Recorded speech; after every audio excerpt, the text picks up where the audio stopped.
আসসালামু আলাইকুম রহমতুল্লাহি ওবারাকাতু। প্রিয় দিনদার মুমিন মুত্তাকিন ভাই ও বোনেরা, আজকে আমরা এই ভিডিও থেকে সুস্পষ্টভাবে জানব লা ইলাহা ইল্লাল্লাহু বলার ফজিলত ও গুরুত্ব।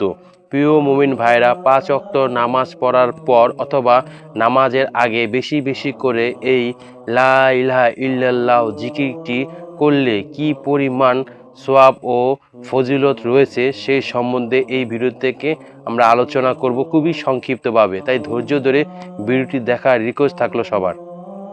লা ইলাহা ইল্লাল্লাহ হচ্ছে ইমানের 70টি শাখার মধ্যে সর্বোত্তম, যার কারণে এই কালিমার জিকির রয়েছে গুরুত্বপূর্ণ ও ফজিলত।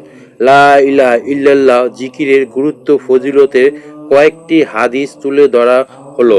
1 নম্বর হাদিস হচ্ছে হযরত জাবির ইবনে আব্দুল্লাহ হতে বর্ণিত, রাসূল পাক সাল্লাল্লাহু আলাইহি সাল্লাম বলেছেন, সর্বোত্তম জিকির হলো লা ইলাহা ইল্লাল্লাহ এবং সর্বোত্তম দোয়া হলো আলহামদুলিল্লাহ।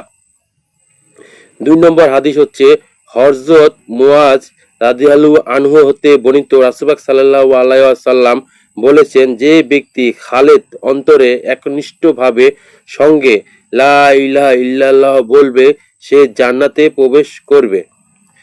3 নম্বর হাদিস হচ্ছে হযরত ইবরান বিন মালিক রাদিয়াল্লাহু আনহু হতে বর্ণিত, রাসূল পাক সাল্লাল্লাহু আলাইহি সাল্লাম বলেছেন, যে ব্যক্তি একমাত্র আল্লাহকে সন্তুষ্ট করার জন্য লা ইলাহা ইল্লাল্লাহু বলবে, কিয়ামতের দিন সে এমনভাবে উপস্থিত হবে যে তার উপর জাহান্নামের আগুন হারাম হয়ে যাবে।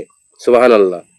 হযরত আনাস রাদিয়াল্লাহু আনহু হতে বর্ণিত, রাসূল পাক সাল্লাল্লাহু আলাইহি সাল্লাম বলেছেন, কিয়ামতের দিন আল্লাহ তাআলা বলবেন, হে মুহাম্মদ, সৃষ্টির মধ্যে হতে আপনার উম্মতের মধ্যকার এমন ব্যক্তিত্বে জান্নাতে প্রবেশ করাবেন যে ব্যক্তি একদিন হলো ইখলাসের সঙ্গে এ সাক্ষ্য দিয়েছে যে আল্লাহ ছাড়া কোনো উপাস্য নাই এবং সে এর উপর মৃত্যুবরণ করেছে।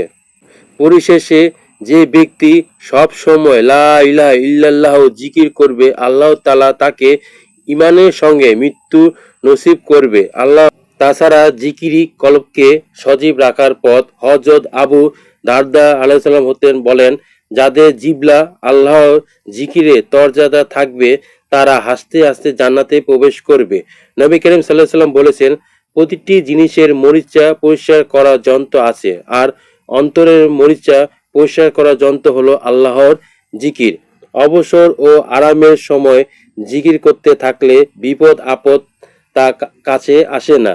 দিনে রাতে সুস্থ অসুস্থ, হাঁটা চলা, কাজের ফাঁকে, অবসর সময় আল্লাহর জিকির অন্তরে রাখা প্রয়োজন। জিকির অন্তরে শান্তি ও প্রশান্তি এনে দেয়।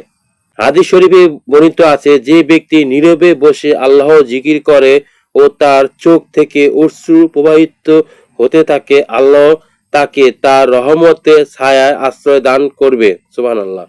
কোরআনে আছে, তারপর যখন তোমরা নামাজ শেষ করবে তখন দাঁড়িয়ে বসে বা শুয়ে আল্লাহকে স্মরণ করবে, যখন তোমরা নিশ্চিত হবে তখন নামাজ কায়েম করবে।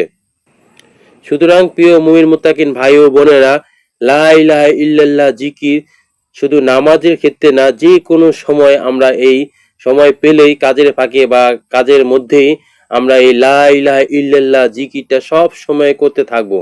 আল্লাহ পাক আমাদেরকে সবাইকে এই লা ইলাহা ইল্লাল্লাহ জিকিরটা সব সময় বেশি বেশি করার তৌফিক দান করুন। আমিন আমিন সুম্মা আমিন। আসসালামু আলাইকুম রহমতুল্লাহি ওয়া বারাকাতুহু।